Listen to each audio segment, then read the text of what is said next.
So in all the videos so far that we've had, we've learned a little bit about probability distributions. We've learned about confidence intervals. We've learned some basics about descriptive measures, contingency tables, and the like. But now what we're going to do is we're going to focus on a more formal method of proving something to be true or not statistically. And this is a concept known as hypothesis testing. Hypothesis testing allows us to ask some specific questions and prove it in a statistically, what we could say, scientific manner. Some of the questions we might ask would be, is one marketing campaign better than another? We can compare two marketing campaigns to see their effectiveness in terms of either revenue or market reach. Is the average revenue of a group of customers greater than another group of customers? So we could compare two sets of customers, and this might be to see the effectiveness of a marketing campaign or measure the type of customers that we have. Are my customer satisfaction scores better than they were last year? Is one hospital more efficient than another of similar size? So the questions that we just posed represent a question of interest. These are going to be known as our research hypothesis. Now, another term for a research hypothesis is the alternate hypothesis. And so we're going to have this concept of an alternate hypothesis and a null hypothesis. So the alternate hypothesis is usually challenging an accepted belief for some current state, and it's the one that we're looking to obtain.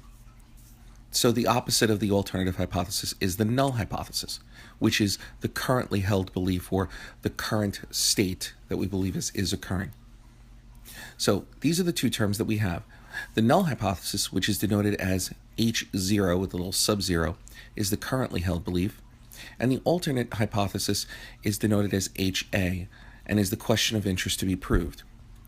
So the null and alternative hypothesis, therefore, create two sets, only one of which is going to be true. So here's an example. The mean number of customers per day is going to be less than 200. That's what the current belief is. But there's an alternate hypothesis that we're looking at, and that is that the mean number of customers is going to be greater than or equal to 200. So this is what we're setting out to prove. Only one of these two hypotheses will be true. We can divide our tests into two types, what we would call a one-tail test and a two-tail test. Now, the concept of a tail comes from a probability distribution. If you recall, like the normal probability distribution had a nice bell curve, and at the two ends we had what we called our tails. And this is the particular reason why these are called one-tail tests or two-tail tests, because we're going to be examining the area under the curve on either the left side or the right side, or both. These are known as directional tests. So let's consider an example first. Assume we want to determine whether or not the mean number of customers is greater in a store is greater than or equal to 200. We could see from the graph that we would only be looking in one direction, greater than or equal to 200. So this is a one-tail test because we are only concerned with the one direction. And it might look like the following. Down below we have our null hypothesis as mu is less than 200. That is the null hypothesis. That is the stated or current belief. But our alternative hypothesis, the one that we're looking to prove, is that it would be greater than or equal to 200. Let's assume we wish to know if the number of customers is not equal to 200, either higher or lower. Using the same direction, we have a two-directional test. And this is a two-tailed test because we are concerned with the difference in both directions, both less than 200 and greater than 200. And we might set up the hypothesis to look like the following.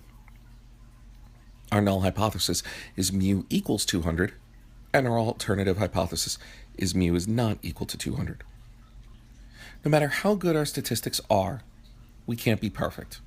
The whole essence of what we've learned in previous modules is that there is an element of probability, there's an element of uncertainty here, so it wouldn't be exactly correct. There's always a chance for error. And in hypothesis testing, we have two types of errors. One is, well, what if we rejected the null hypothesis and stated the alternative hypothesis when we shouldn't have done it? And this occurs when we found evidence that the alternative hypothesis appears to be correct, but in reality it was wrong. And this is known as type 1 error. And the other type of error is when we did not reject the null hypothesis because we didn't have enough evidence, but we should have. And this is known as type 2 error. And so there's a chart down at the bottom that basically shows this, is that we have, according to our statistics, we have evidence to reject the null hypothesis, but in reality, we shouldn't have done it because the null hypothesis is true. And so this would be considered a type 1 error, or what we call alpha. The second alternative is, again, like we said, where we did not have evidence to reject the null hypothesis, but in reality, the null hypothesis is not true and we should have rejected it. And this is what is known as type 2 error, or what is classified as beta. Our focus is going to be on type 1 error, and our goal is to minimize the amount of type 1 error. And this is what is known as the significance level. So we had spoken in previous modules about our confidence level that we had chosen of 95%. Well, that's pretty much what we're going to choose here. We could say that we wish to be 95% certain that our evidence will support our conclusion to reject the null hypothesis. And we would say that's a pretty good estimate. In academia, it's 95%. But we'll talk about later in other instances where we might want to adjust that confidence level or that significance level. So therefore, we set a significance level of 0.05, which we can interpret as a tolerance level. We can withstand 5% probability of being incorrect, and that is rejecting the null hypothesis when we shouldn't have. The larger the value of alpha, the more likely you will be to reject the null hypothesis. The accepted level of alpha is 0.05, but again, there are many reasons to move alpha in one direction or the other. And this is what's also known as the p-value. And we'll be having a lot of discussions about the p-value. And so while there are some pretty hefty statistical methods to determine significance, this is going to be the easiest one to determine significance from, because the p-value is a probability measure. When you run a statistical test, you're going to obtain a p-value, and we're going to see this extensively. This p-value is a number between 0 and 1. It represents the probability. And the easiest way to interpret this is as follows. The p-value is going to be your significance level. So in order to reject the null hypothesis, you must have a p-value that is less than your significance value. So if we have a p-value of 0.03 and our significance level is 0.05, then we can reject the null hypothesis, because it means that the probability of us having a type 1 error was 3%, and we said we could tolerate 5%. Another example might be if we have a p-value of 0.01, that means our probability of having a type 1 error is 1%. Using our significance level of 5%, which is 0.05, we could reject the null hypothesis. Alternatively, if our p-value was 0.16 and our significance level was 0.05, we would then not reject the null hypothesis because it would be greater than the significance level. Now, here's a special note. We really should consider the p-value as a measure of risk with your significance level. If you're doing an academic paper, it's generally given that the significance level is going to be 0.05 or 95% confidence. But if we are working in industry, we might adjust that p level. And here's a small example that might shed some light on why. Let's assume we're looking to place a bet on a blackjack table. You want to bet $1,000. Well, what if the machine said you should bet $1,000 because you have a 95% chance of getting an ace, which would double your money? In other words, there's a 5% chance that our analysis or the machine's analysis is wrong. Would you place that bet? And chances are many of us would. Well, what if the machine said there was only a 6% chance that it is wrong? Now that changed from 5% significance level to a 6% significance level. Well, what about 7%? 10%? 15%? Now, as I start increasing the percentages, some of you might actually consider, well, maybe I won't take that bet.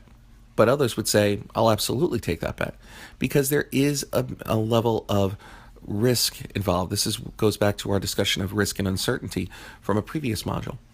It depends on what it means to you, and it depends on the level of risk averse a person or a manager is. So if an analyst is doing some work for a manager, and they present this information, some managers or senior executives might accept that risk, especially based on the potential return. So your significance level should be related to the outcome and the level of tolerance you have for the decision being wrong, and it could be based on ROI or some other measure. For all analysis within these modules, and like we said for academic material, the significance level is generally fixed at 0.05. Occasionally you might see 0.10, and we do see 0.10 in academia in some psychological research.